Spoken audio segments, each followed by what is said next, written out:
¿Quién se encarga de esto? La pregunta del quiz es quid erudit, ¿quién es el que enseña entonces?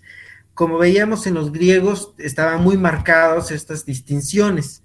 ¿Quién es el que enseñaba? ¿Quién era el que acompañaba a la escuela? ¿Qué es lo que se enseñaba? Etcétera. Bueno, los latinos tienen una serie de conceptos que se desarrollaron, pues, en la Edad Media principalmente. La llegada del cristianismo hizo que existiera esta distinción mucho más profunda y mucho más aguda. Vamos a encontrar en primer lugar el magister. Eh, si queremos hacer un parangón, el didascalos griego, así tal cual llega con estas connotaciones de lo que significa didascalos, o sea, el que está enseñando, el profesor, el maestro, llega así tal cual al Imperio Romano, pero también como podemos encontrar en la historia, que el latín era la lengua oficial del Imperio Romano, sufre esta transmutación cuestión de la lengua y aparece entonces ya como magister. Magister es igual a didascalos. Se traduce como maestro, pero no es cualquier maestro. Es la persona de vida intachable y moralmente buena que va a enseñar a cómo vivir. Entonces, esta persona, este magíster, es el que nos va a enseñar la vita bona de la que hablaban los filósofos romanos. Va a introducir al alumno en la vida moral. Para la enseñanza latina, ustedes van a decir, no, pero es que los romanos tenían los bacanales, las saturninas, y pues hacían todo un desastre, orgías, una sexualidad muy abierta, bueno, ajá, eso era la sociedad, pero había el grupo de los magíster, de los maestros, que se dedicaban por una vida buena, cómo vivir una vida buena. Hemos de entender también que el estoicismo llega hasta esta concepción romana. Entonces va a aparecer un Cicerón, un Séneca, que van a ser críticos profundos, críticos férreos acerca del Imperio Romano y van a decir que no, la vida buena no es la que proponen, ¿no? Uno que otro va a llegar a ser emperador y va a intentar establecer una mejor vida para el imperio, pero pues no lo va a lograr de todo. Entonces, el magíster ya después, conforme va avanzando la historia, ya en la Edad Media, pues con el realce del cristianismo y todo eso, va a ser el maestro de los que están iniciando en la vida religiosa. El Papa también va a tomar este término de magíster como maestro de la cristiandad, es decir, el que le va a enseñar a todos los cristianos o a todos los territorios católicos lo que es la vida buena, lo que los filósofos antiguos estaban enseñando, ahora la religión lo va a asumir, por eso es que la moral la vamos a ver un poco alineada con la religión. Entonces, la enseñanza tanto de los magistri antiguos como los magistri de la Edad Media, ya cristianos, van a empezar a constituir lo que le llaman el magisterium. El magisterium es el cúmulo de enseñanzas que se tiene, lo más docto que puede haber, y lo que un magister diga es veritas, es verdad, no se puede cambiar, no se puede inmutar, porque hay un principio de autoridad. Entonces, por ello es que los magisters se van a volver en magister vitae, es decir, maestros de la vida. Vamos a encontrar otra distinción semántica, que es el doctor. La persona docta, especializado en particular en la enseñanza del trivium y del quadrivium. Esto ya lo estamos encontrando a partir más o menos del año 480, que es cuando se dice que inicia la Edad Media. Esto es vestigio, desde luego, de la primigenia enseñanza del Imperio Romano. El trivium y el quadrivium es como se dividen las llamadas artes liberales: la gramática, la lógica, la retórica, la aritmética, la geometría, la música y la astronomía. Desde luego, estas concepciones, estas 7 artes liberales, pues no son como las entendemos hoy en día, ¿eh?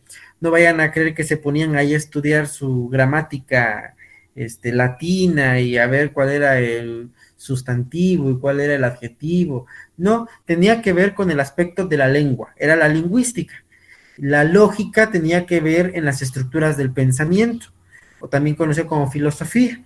La retórica era el arte del buen hablar. ¿Por qué? Porque el doctor tenía que expresar, tenía que decir, tenía que enseñar. Por eso es que el doctor va a ser el título máximo medieval. En la antigüedad, este término doctor todavía no existía. Esto es heredero del magíster. Como el magíster da un giro a la vida religiosa, aparece el doctor que está en la vida pública enseñando. Ajá. Los doctores, para que fueran constituidos doctores, tenían que dar una prima lectio, traducido como primera lección. Entonces, ellos enseñaban en plazas a todos los que quisieran escuchar su primera lección y después ya pasaban a las aulas. Entonces, el doctor ya se va a estar especializando principalmente en el trivium y en el quadrivium. Bien, vamos a encontrar otro concepto que es el docens, que es el que enseña con autoridad. También lo vamos a encontrar en la antigüedad. El magíster de la antigüedad es también el docens, pero en la Edad Media ya no es el mismo. El docens vendría siendo como el licenciado en nuestros días, el que nos enseña una cierta materia, ¿no? Entonces se denominaba a la persona que enseñaba en las principales cátedras de las primeras escuelas medievales. Hemos de entender algo. En la antigüedad existían grupos aislados de enseñanza. Ajá. Por ejemplo, si nos volvemos un poquito a los griegos con los Ptolomeos y la fundación de la Biblioteca de Alejandría, vamos a encontrar que Alejandría se va a volver el centro de la enseñanza. Ajá. En el Imperio Romano va a haber una segregación de la educación, de la enseñanza. Entonces van a ver los alumnos de Plinio, van a ver los alumnos de Cicerón, los de Cátulo, van a estar separados. Entonces no va a haber una concordancia, no hay una educación sistemática, hay una enseñanza, y estos son los docens. Entonces, el magíster va a ser el doctor, va a ser el docens. ¿Por qué? Porque está enseñando. Pero ya en la Edad Media ya hay una bifurcación de estos conceptos y se da la aparición de las primeras universidades. ¿Dónde nacen las primeras universidades? Bueno, pues nacen al lado de las catedrales y después ya se van a volver autónomas porque los reyes van a empezar a dar sus apoyos y entonces van a ser Oxford, van a ser Cambridge, París, etcétera. Entonces, este es el papel de docens, el que ya se va a pasar a las aulas y ahí va a enseñar. Tenemos hoy en día un concepto de que llamamos profesor a quien nos enseña. Y tenemos una distinción de que, pues, maestro es el que ha salido de una normal. Entonces, al licenciado en educación o al licenciado en pedagogía le suelen llamar profesor, mientras que al que sale de una normal le dicen maestro.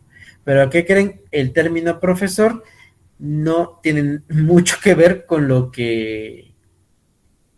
con el nombre que denominamos a estas personas. Okay. Profesor viene de profesor, profesado, el que ha dicho, o sea, profesado sus votos religiosos. Este término es un poco despegado de la antigüedad y se encuentra nuevamente en la Edad Media. y se le denominaba como profesor al individuo que hacía su profesión pública de sus votos religiosos. Las órdenes religiosas como los benedictinos, por ejemplo, son los que hacían su profesión delante de un sacerdote y el pueblo atrás escuchando lo que este individuo decía, donde prometía obediencia, castidad y pobreza. Entonces, el término profesor está ligado más a la cuestión de lo religioso. ¿Por qué? Porque era la primera vez que un individuo hablaba en público y era para expresar estos votos. Coromines, el que ha escrito el diccionario etimológico, es una obra fenomenal, ha dicho que pasó al español y que se ocupaba a las personas que hablaban en las plazas o que enseñaban en las plazas, pero que también cantaban en las plazas. Tenemos a los trovadores y a los juglares de la época medieval, que se dedicaban a transmitir estos chismes o estos acontecimientos que pues estaban en la corte. Entonces, ese es el profesor. Ya para terminar, también nace el concepto maese. Maese se le denomina al maestro de oficio, por ejemplo, al maestro albañil o al maestro de la cantera se le solía llamar con este término, maese. Es un término que después se va a enriquecer y se le va a hacer como que un atributo distintivo para las personas que se dedican a compartir su conocimiento. Y estos son los conceptos, magíster, doctor, docens, profesor, maese, son los conceptos que van a acompañar a la enseñanza de la parte romana. Y de la parte griega, pues tenemos al didascalos, didascalia, la paideia, el paidagogoi, y en fin. Pues bueno, eso es lo que yo he denominado como la semántica de la enseñanza, partiendo de los griegos y de los romanos, y desde luego por su extensión, porque estos conceptos van a llegar hasta nuestros días.